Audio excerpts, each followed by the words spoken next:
El podcast con María Elvira Arboleda. Episodio 9, Efraín Tai. Hola, bienvenidos al podcast, hablando de Tauramena, de su historia, de sus líderes y de cómo han logrado construir lo que tenemos hoy en día. Hoy nos encontramos con un líder importante, él es el pastor Efraín Tai. Pastor, bienvenido al podcast, para mí un honor tenerlo con nosotros. Gracias, María Elvira, Dios la bendiga, un privilegio tener el honor de escucharla, distinguirla y bueno, aquí estamos para que podamos ser útil. Claro que sí. Pastor, usted llega a Tauramena, ¿por qué circunstancias? Yo llego a Tauramena en el mes de octubre de visita de 1987 a hacer una visita a una familia, pero luego vuelvo el 10 de julio del 88 a trabajar en la parte pastoral como obrero. En ese entonces duré 2 meses, me mandaron por 15 días, duré 2 meses y me fui o me trasladaron y luego vuelvo el 25 de agosto de 1990 con el fin de cumplir una misión en la parte de predicar el evangelio, como pastor, mejor dicho. Y ahí se quedó hasta el día de hoy. Hasta el día de hoy y espero seguir quedándome otros cuantos días más. Lleva ya 33 años. 33 años, sí señora. En ese momento que usted llega, ¿alcanzó a llegar antes del boom del petróleo? Cuando llegamos a Tauramena, claro, en el 90 ya había la perforación del primer pozo en el aceite alto. Lo que soy el CPF. Lo que es hoy el CPF, por derecho había vía, se caminaba. Habían 2 carros nada más en Tauramena. El carro de Don Puna Rodríguez, que era un Nissan, y el gas de Plinio Chaparro. De pipeta. El gas en pipetas, obviamente. No, el gas era la marca del carro. Ah, ya, sí, correcto. se conocía como gas, así le decía. Y era un carro, el único que transitaba. Solo llegaba un bus a Tauramena en ese entonces. En la tarde y salía el otro día a las 4 de la mañana. En esa época, bueno, esos 2 carros, había la avioneta, obviamente, había el aeropuerto.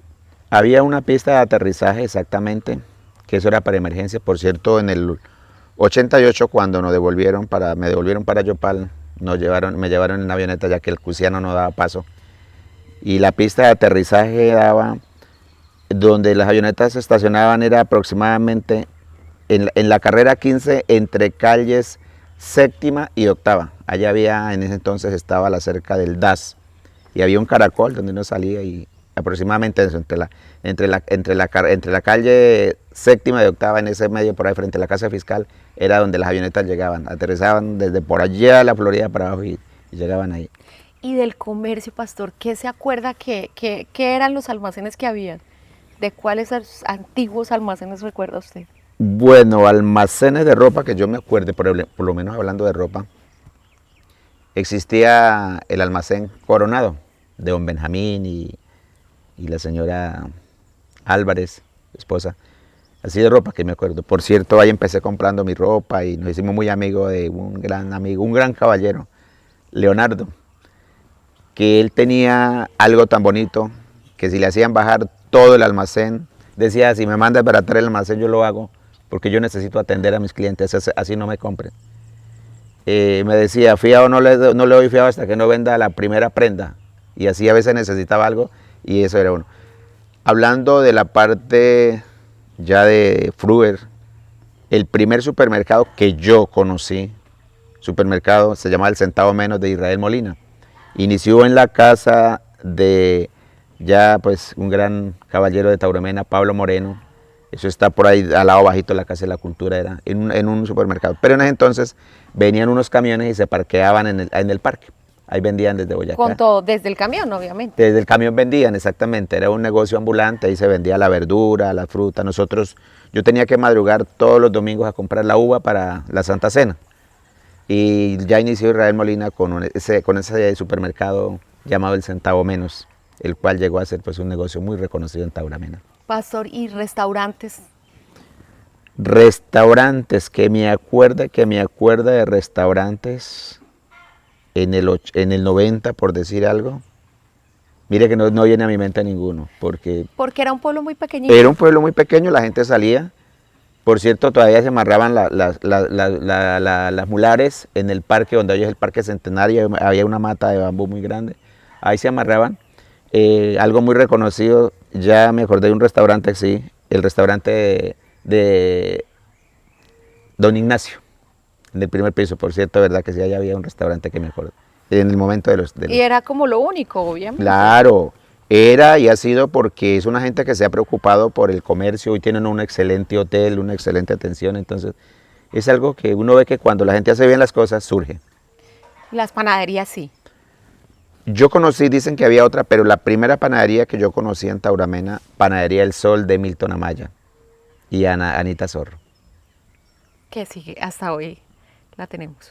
Existe, no me he fijado si con el mismo nombre, pero hasta hoy sigue siendo un lugar, o sea, es un lugar acreditado, yo creo que hay panadería ya más de 40 años, creo, porque yo hace 33 años vivo en Tauramena y ya existía la panadería El Sol, así que uno decía, ¿y pan de dónde? Vayan y lo buscan, del Sol, ahí hay que ir al Sol a traer el pan. Su merced llegó en ese Tauramena pequeñito, de 2 carros, como nos está contando, del río crecido, o sea, ir a Yopal era todo un evento. Ir a Yopal era gastar más de 3 días. Cuando le iba bien, usted gastaba 2 días, uno de para allá y otro de para acá. El bus salía de aquí a las 4 de la mañana, iba y descargaba abajo en Paso Cusiana o en el Cusiana, ahí estaban los canoeros, llevaban la gente para el otro lado y luego recogían la gente que el bus traía del otro lado también y se iban para Villavicencio. A veces a esa hora había gente, pero normalmente el mayor transbordo se hacía a las 4 o 5 de la tarde. Era un bus que salía de Yopal a las 11 de la mañana y cuando le iba bien, que le rendía, estaba a las 4 de la tarde ahí en el Cusiana, recogiendo lo que venía de Villavicencio y transbordando lo que venía para Tauramena. Entonces era una odisea. Yo duré, en el 88, duré 3 días viajando.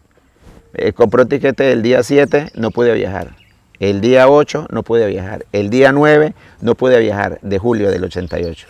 Hasta el 10 de julio pude viajar a Tauramena por motivo de que los ríos no hay río Chiquito, el mismo Cusiana, esos eran ríos, el río que está al pie de Aguazul, Lunete, no daban paso. Era llueva y llueva y en mes de julio que eso es de mucha lluvia. Pero Tauramena era una bendición, es una bendición y seguirá siendo una bendición. ¿Usted se acuerda de esos primeros amigos que usted hizo? De la primera gente que le dio la mano, de los primeros líderes que usted conoció y dijo, vea, esta gente la recuerdo por un motivo especial. Claro que sí, hay una gran mujer. No es una mujer conocida, digamos así, de renombre, es una abuelita. María Rodríguez, vive en la vereda Aceite Alto. Fue la primera persona que en aquel entonces, hablando pues de expandir el evangelio en los campos, me atendió, me recibió. Es una familia a quien aprecio mucho. Pero hablando del pueblo, claro, la familia Martínez, Miguel Martínez, la esposa, ellos fueron los que me recibieron. También la familia, la hermanita Lolita Salinas, Benilda Rubio, Marta Rodríguez, que aún todavía ella vive aquí en Tauramena. Así que me acuerdo, bueno, Pascual Fonseca y Sonia, ellos vivían aquí, pero ya no están aquí. Pero sí familias con las que se haya empezado la parte del pastorado mío en Tauramena fueron 3 familias. Martínez Zorro, la familia Salinas y la familia Fonseca Flores. Y ya posteriormente fueron llegando así personas como Israel Molina.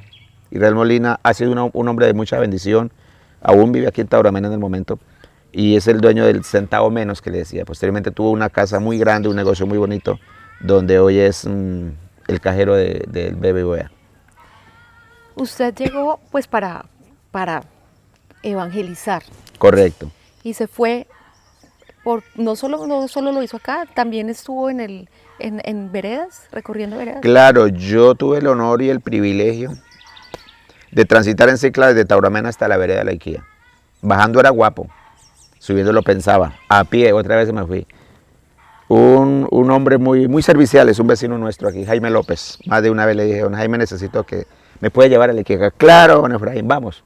Y yo me seguía su expreso en la moto, no me cobraba. Pero ahí nos atendían muy bien, o lo atiende. La gente de campo es una bendición, como la del pueblo también. Pero es que en el campo no le da dolor matar una gallina y dársela y coma, doña Marta, coma. Bueno, o según la persona que vaya, Efraín o Don Miguel o lo que sea, ¿verdad? Entonces, es una bendición. Nosotros visitamos en ese entonces la IKEA, estuvimos en la vereda La Batallera, y con el tiempo pues visitamos otra vereda, ya como unos 3 años después, ya visitamos las veredas del cerro, Monserrate Alto, Monserrate La Vega, todos los lugares. Posteriormente fuimos por allí al Agua Blanca, tuvimos varios. Mire que para este lado sí yo no salí en ese entonces, para el Juve y Sinaca, todo. No salíamos, no sé, habían unas razones que como que nos decían quietos ahí. Justamente de eso, del tema del orden público, ¿alguna vez tuvieron problemas?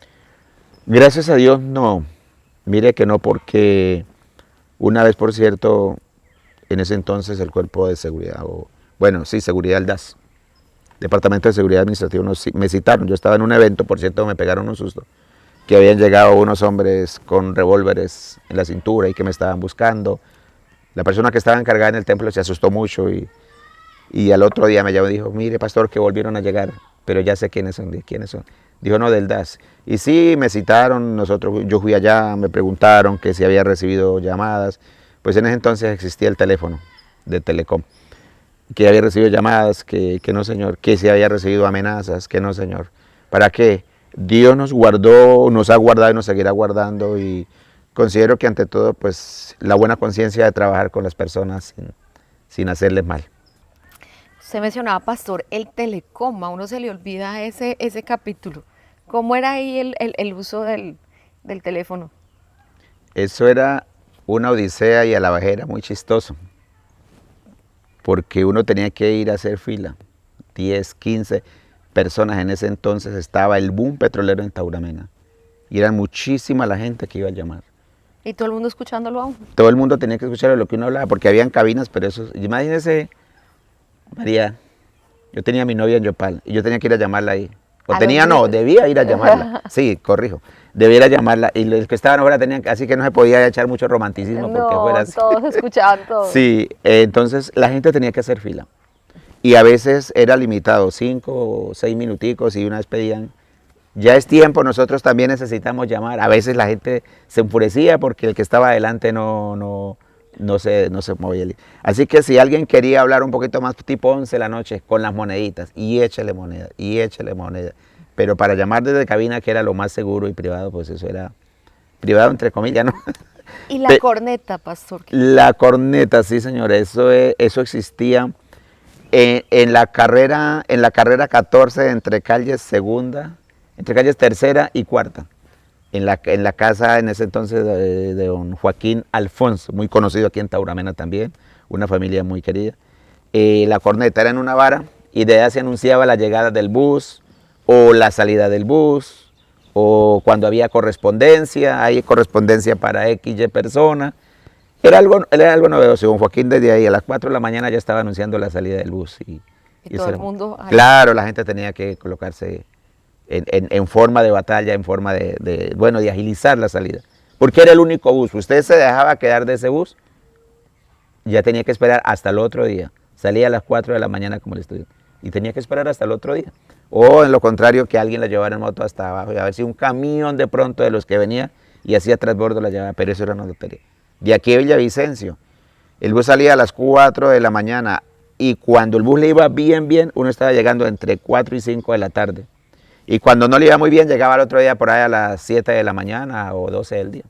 Pastor, y cuando usted llegó, el tema de la salud, del tema médico, ¿había un puesto de salud? Sí, claro. Estaba en donde hoy es en SET.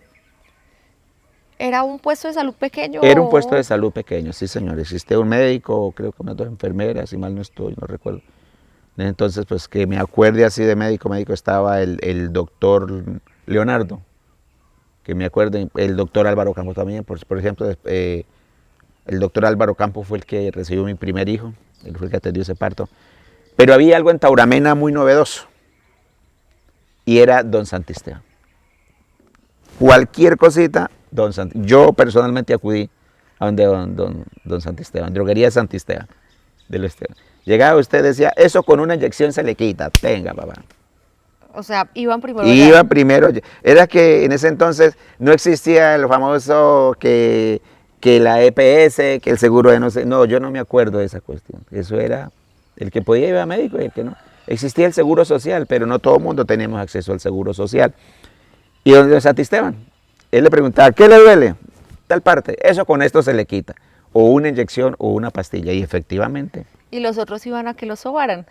Otro, exactamente, eso había una variedad de... eso es muy bonito eso, porque era algo, o sea, esas personas, por ejemplo, hay un médico, son profesionales y todo, pero el médico tiene que diagnosticar de acuerdo a los resultados de un estudio de sangre, bueno, exámenes. No, y de aquel entonces, hasta por el ojo le decían a usted qué tiene, ¿ya? O cuáles son los síntomas, ¿no? Eso es esto o aquello. Entonces, la salud era eso, pero por lo general uno era acudir a esas personas que tenían más experiencia. Pastor, ¿usted se acuerda, digamos, de ese papel que cumplieron, no sé, yo digo, don Uriel Ruiz, los Perilla, que fueron también ellos como que ayudaron a organizar muchas cosas, muchas otras familias, a Álvarez, a Maya, que alcanzaron a ayudar a organizar ciertas cosas? ¿Los recuerda en ese momento? Claro, estaba, por cierto, donde don Leonidas Perilla, existía un radioteléfono, no sé si se acuerda del radioteléfono. Claro. Y eso, lo que uno hablaba aquí, lo escuchaban en todos los atos y fincas y estaciones donde estaba conectado el radioteléfono. Claro que sí, unos líderes muy luchadores, la esposa de Leonidas Perilla, don Uriel Ruiz con sus fincas, su trabajo, su ganadería. Bueno, Melitón Amaya, panadero, comerciante, creo que él fue alcalde también, Sí. nombrado por el pueblo. La señora Carlota en ese entonces también. Álvarez, claro que sí, gente muy conocida y dejaron mucho, algo digno de seguir, como lo fue el trabajo. Que yo considero que sea algo digno de imitar, es el buen comportamiento de las personas y el trabajo, enseñar a trabajar y enseñar a ganarse la vida dignamente. Usted sí que se acuerda de esa tauramena bonita, de esa tauramena como que la gente con menos estaba también muy feliz, con mucho menos. Siempre aparece un meme en redes sociales, dice, cuando éramos felices y no nos dábamos cuenta. Tauramena, el fuerte de Tauramena antes del petróleo, yo no vivía antes porque cuando llegué ya había, como le digo, un pozo. Pero aquí llegaba toda la gente en mulas con sus carguitas del campo. Existía la ganadería, no había palmicultura, no había arrocera, no había nada, no había cacautera, no había cultivo. Cada cual cultiva y la gente salía a vivir. Es que yo considero que nos enseñamos a tan mal que si no hay mucha plata no se vive feliz supuestamente. Pero no, mire que la gente vivía contenta con lo que tenía. La gente era feliz con la vaquita de leche, la gente era feliz con las gallinitas, salían y vendían en el pueblo las cositas que traían. Aquí en Tauramena yo tuve el privilegio de conocer algunos productos que yo no conocía, como la tavena. Esos productos pues yo no los conocía. Aquí vine a aprender a comer tavena, a comer muchas cosas que no. Y eso venían del campo. Entonces sí se vivía, con poquito. Ahora, el que tenía el ganado, pues hecho, porque vendía un animal y con eso tenía para vivir muchos días. Pero el que no vivía, como decimos, granito tostado, granito comido. Y la gente estaba bien y se respetaba y la gente Claro, vivía tranquila. claro, sí señora. Cuando empezó a aparecer la modernidad y empezaron a aparecer cosas nuevas, me imagino esa celebración. Usted ya llegó cuando ya había luz en Tauramena, Sí señora. pero cuando, por ejemplo, empezaron a iluminar públicamente o cuando empezaron a pavimentar más calles, empezó a crecer esto. ¿Cómo lo vivieron? Tauramena, cuando empezaron a pavimentar, recuerdo el alcalde de turno que dijo, yo no pavimentaré un metro si no instalo servicios públicos primero. Bueno, fue algo que yo dije, ¿por qué? Y claro, hoy lo entiendo el Porque porqué. tocaba Claro. volver a romper. Las calles eran césped de este en el cual estamos pisando. Existía el caminito de la cicla. No sé si se alcanza a acordar cuando los muchachos corrían y uno tenía una práctica. Existía ese caminito por toda en ese entonces, Tauramena, la carrera o la avenida principal era la 14, desde la Panadería del Sol, por ahí hasta donde era Telecom. De ahí para abajo eso ya no tenía, porque ahí más abajito estaba el aeropuerto, ya eso era solo. Eran solo. esas cuadras y ya. Exactamente. La energía, claro, la energía, cuando yo conocí a Tauramena ya había energía, eso era que otro municipio. Ni Yopal tenía energía. En ese entonces Yopal no tenía energía. Siempre privilegiados en Tauramena en todo. Tauramena le llevó una ventaja aún a la capital, porque Tauramena tiene algo que Yopal en muchos sectores no lo tiene, y es una alcantarillado fluvial de 36 pulgadas. Por eso en Tauramena en el centro llovió y quedó seco, gracias al Señor por eso, porque a pesar que está en una banqueta, como decimos, pero tiene mucho, su clima. En ese entonces el clima, hoy es un poquito más caliente, pero en ese entonces era más fresco de lo que es hoy. Pastor, bueno, y ya viene ya la modernidad, luego el boom petrolero y la llegada increíble de miles y miles de personas. ¿Cómo lo reciben ustedes también como congregación? Bueno, eso trajo de todo, porque así como vino gente con el interés de trabajar y venían hermanos de otras partes del país, se congregaban con nosotros, nos apoyaban en el primer templo que construimos ahí del movimiento, nos apoyaron mucho. Trajo muchas cosas, porque vino gente buena, como decimos, pero también vino gente mala. Pero en ese entonces considero que el mayor impacto que hubo en cuanto a carencia es que usted no conseguía un maestro para arreglar su casa.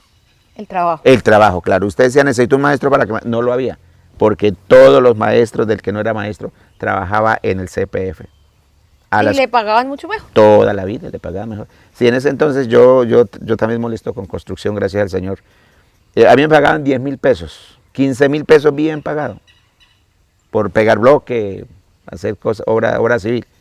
Y en el CPF en ese entonces le pagaban como 35,000 pesos, 2 veces más. Pues ¿quién se iba a regalar a trabajar una semana o a trabajar un mes en una obra así? Sí, yo lo digo porque yo estoy ayudándole a varios amigos a construir en ese entonces. Y esa era la forma. Dice que no se consigue un maestro, no se consigue. Entonces quedó eso de que si no me pagan tanto no trabajo. Con ese petróleo, pues los administradores, los alcaldes han tenido que hacer muchas cosas. ¿Usted cómo las califica? Ha pasado muchos. Han habido administraciones con errores, pero también con muchos aciertos. Considero que sí, claro. Yo creo que errores no escapa a nadie. Todos han cometido y hemos cometido, pero hablando de administradores, todos han cometido errores, les ha fallado algo, todos han tenido algún breve problema que no han podido solucionar. Entonces, sí, claro, hay los que han hecho cosas buenas, pero en lo personal, resalto de todo. Todos han hecho cosas buenas y tienen mucho que ver, pero especialmente resalto un periodo de un gobernante que yo siempre le he dicho. Lo que ese hombre se proyectó, tenía toda la razón al decirlo. ¿Quién?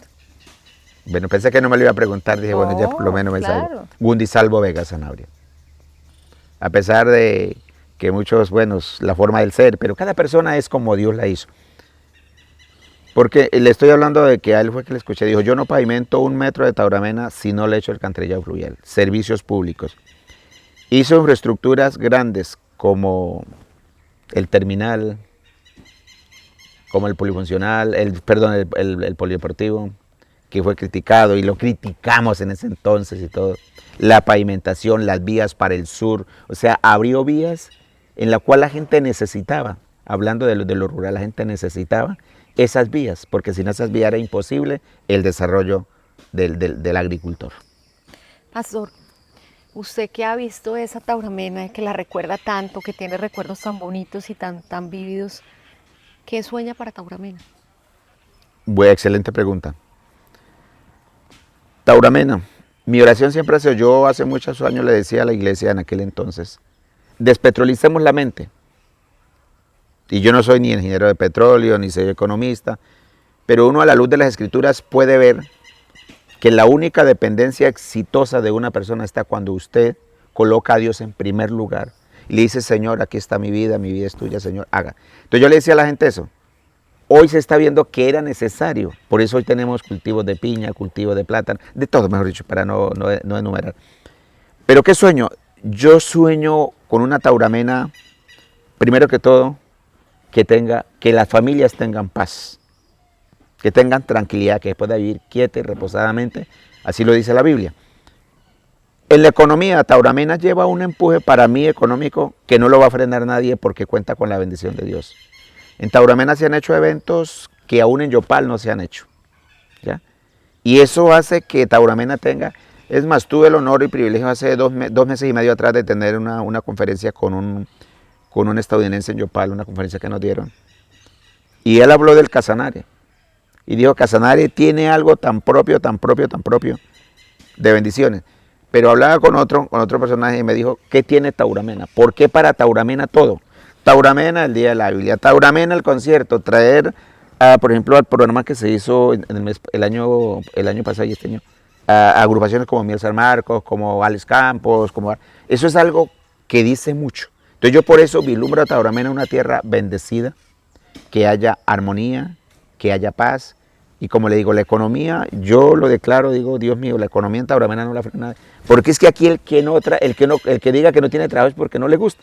Así es. Sí, no le gusta, porque yo le digo, necesito limpiar el lote. Ah, no, pero es que eso no, el que quiere trabajar no pregunta qué hay que hacer, ni cuánto me van a pagar. Tranquila, María, dígame qué hay que hacer y a dónde hay que ir. Pero no, ¿y qué hay que hacer? Entonces, yo sueño con una Tauramena más bendecida de lo que está. Pastor, ojalá pudiéramos hacer 2 programas más con usted para que recordara muchas más cosas. Gracias. De esa Tauramena antigua. Es un gusto haber charlado este pequeño tiempo con usted. Eso que nos contó es maravilloso y de verdad un honor sus palabras y su energía. Muchas gracias. María, agradezco inmensamente a Dios primeramente y por el gran privilegio que tengo. Y tengo que confesarle, la primera vez que tengo el honor de que se me entreviste de esta manera con profesionales, es para mí un privilegio muy grande. Y ahí estamos. Cuando guste bien, lleve a bien, ahí estamos. El privilegio nuestro. Muchísimas gracias. El podcast con María Elvira Arboleda es un podcast original de la Alcaldía de Tauramena y la Fundación El Repique. Agradecimiento especial al alcalde Televoz Bonamaya por su interés en rescatar las voces y la historia del municipio. Producción Fundación El Repique. Producción ejecutiva y creativa Enfocarte Publicidad. Dirección Brian Moreno. Producción Sergio Molina. Conducción e investigación María Elvira Arboleda. Coordinación logística Lorena Ramos. Diseño de escenarios Maye García. Iluminación Cristian Vargas. Sonido Johan Barrera. Música original Joropo Indomable. Camarógrafos Eliud Zárate y Ahmed Zárate. Cámara fija Anderson Huertas. Edición y postproducción Daniel Escobar y Daniela Camacho. Narración Alejandro Vargas. Grabado y producido en Tauramena, Casanare.